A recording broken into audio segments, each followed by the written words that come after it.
గీతా గోవిందం సినిమాతో మంచి హిట్ అందుకున్న పరశురామ్ ఈ మధ్యనే సూపర్ స్టార్ మహేష్ బాబు హీరోగా నటించిన సర్కార్ వారి పాట సినిమాతో ప్రేక్షకుల ముందుకొచ్చారు. ఈ మధ్యనే థియేటర్స్ లో విడుదలైన ఈ సినిమా బాక్స్ ఆఫీస్ వద్ద కేవలం యావరేజ్ గా నిలిచింది. సినిమా కలెక్షన్లు కూడా అంతంత మాత్రంగానే ఉండటంతో అభిమానులు కూడా నిరాశ చెందుతున్నారు. ఈ సినిమా రిజల్ట్ తో డైరెక్టర్ పరశురామ్ కూడా షాక్ అయ్యారు. ఇంకా సర్కార్ వారి పాట సినిమా ఇచ్చిన షాక్ నుంచి తేరుకొని పరశురామ్ కి తాజాగా నాగచైతన్య వల్ల మరొక షాక్ ఏర్పడింది. నిజానికి మహేష్ గీతా గోవిందం సినిమా తర్వాత పరశురామ్ నాగచైతన్య హీరోగా ఒక సినిమా చేయాల్సి ఉంది. కానీ మహేష్ బాబుతో సినిమా చేసే అవకాశం రావడంతో పరశురామ్ నాగచైతన్యను హోల్డ్ లో పెట్టి మహేష్ బాబుతో సర్కార్ వారి పాట సినిమాని పూర్తి చేశారు.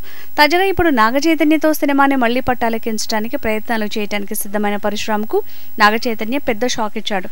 వెంకట ప్రభు దర్శకత్వంలో తాను చేస్తున్న సినిమా పూర్తయిన తర్వాతే తనతో సినిమాని మొదలు పెడతానని నాగచైతన్య పరశురామ్ కి చెప్పారు. మరోవైపు థ్యాంక్ యూ సినిమాతో ఫ్లాప్ అందుకున్న నాగచైతన్య పరశురామ్ తో సినిమాని మొదలు పెడతారా లేక ఆ సినిమాని హోల్డ్ లోనే ఉంచేస్తారా అంటూ అనుమానాలు కూడా మొదలయ్యాయి.